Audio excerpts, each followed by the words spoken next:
আগামী ডিসেম্বরের মধ্যেই জাতীয় নির্বাচন অনুষ্ঠিত হতে হবে। আবারও আমরা বলতে চাই, আগামী ডিসেম্বরের মধ্যেও জাতীয় নির্বাচন অনুষ্ঠিত হবে। আগামী জাতীয় নির্বাচন অনুষ্ঠান নিয়ে মনে হয় এরই ভিতরে টালবাহানা শুরু হয়েছে বা চলছে।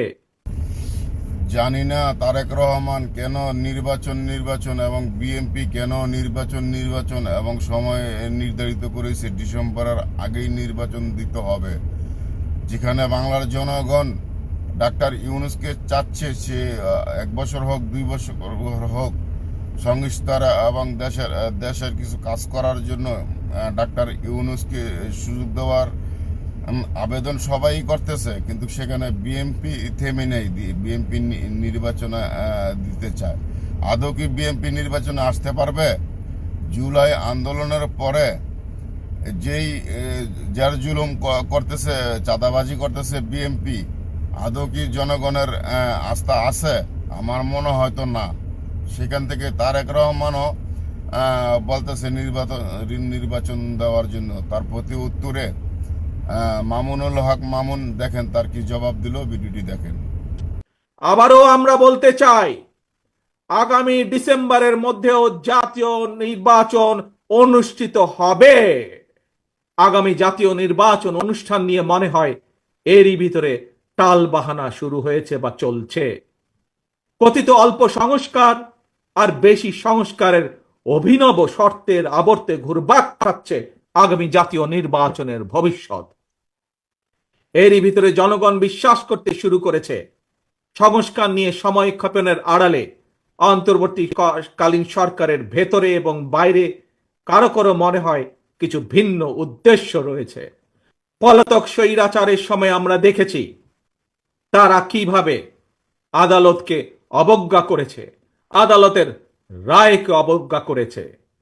অত্যন্ত দুঃখের সাথে বলতে হয়, পলাতক স্বৈরাচারের পরে যেই সরকারের কাছে দেশের মানুষ আশা করেছিল যে আইনের প্রতি সম্মান থাকবে, আমরা দেখেছি আদালতের রায়ের প্রতি সম্মান না দেখিয়ে যারা ইশরাক হোসেনকে ঢাকা দক্ষিণের মেয়রের দায়িত্ব গ্রহণে বাধা সৃষ্টি করেছে, সেই স্বৈরাচারের সেই একই যে ঘটনা সেটির পুনরাবৃত্তি আমরা দেখতে পাচ্ছি।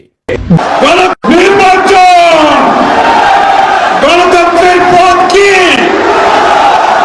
গণতন্ত্রের পথ কি? সকল রাজনৈতিক দলগুলোকে বলতে চাই, এভাবে আলটিমেটাম দিয়ে এবং এভাবে টাইম ফ্রেম বেঁধে দিয়ে দেশকে সামনের দিকে অগ্রসর করা সম্ভব হবে না। সহনশীল অবস্থানে আসুন, প্রত্যেকে দায়িত্বশীল ভূমিকা পালন করুন। হেফাজতে ইসলাম বাংলাদেশ বাংলাদেশের আধ্যাত্মিক সংগঠন এবং সকল রাজনৈতিক সংগঠনগুলোর অভিভাবক সংগঠন হিসেবে ঐতিহাসিক ভূমিকা পালন করবে ইনশাআল্লাহ। হেফাজতে ইসলামের মঞ্চ থেকে আমি আমাদের বাংলাদেশের এই ক্রান্তিকালের ত্রাতা হিসেবে আবির্ভূত অধ্যাপক প্রফেসর ডক্টর ইউনূস সাহেবকে আহ্বান জানাতে চাই, আপনি আপনার সংস্কার কার্যক্রম সুসম্পন্ন করুন।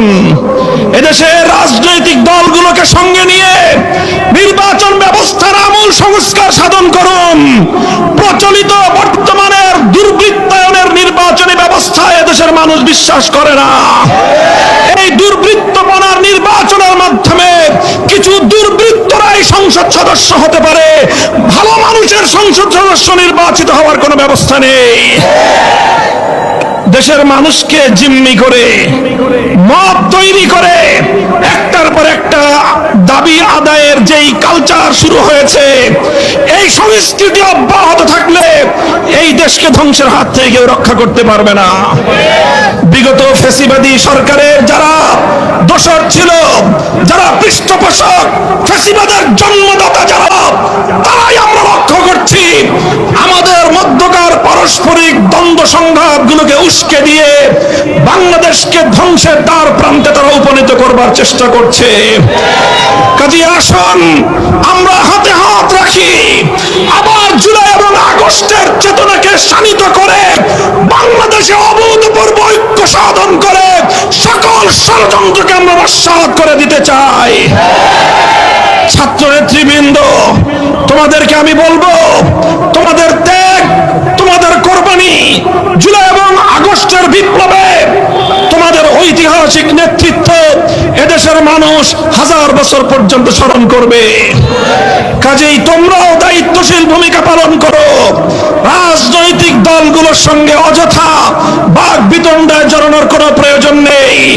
বিএনপি এবং জামায়াতে ইসলামীকে বড় রাজনৈতিক দল হিসেবে আপন আপন জায়গা থেকে গুরুত্বপূর্ণ ভূমিকা পালন করার উদাত্ত আহ্বান জানাই। ইসলামী আন্দোলন বাংলাদেশ সহ সকল রাজনৈতিক দলগুলোকে ঐক্যবদ্ধভাবে চলমান এই পরিস্থিতিকে মোকাবেলা করবার উদাত্ত আহ্বান জানাই।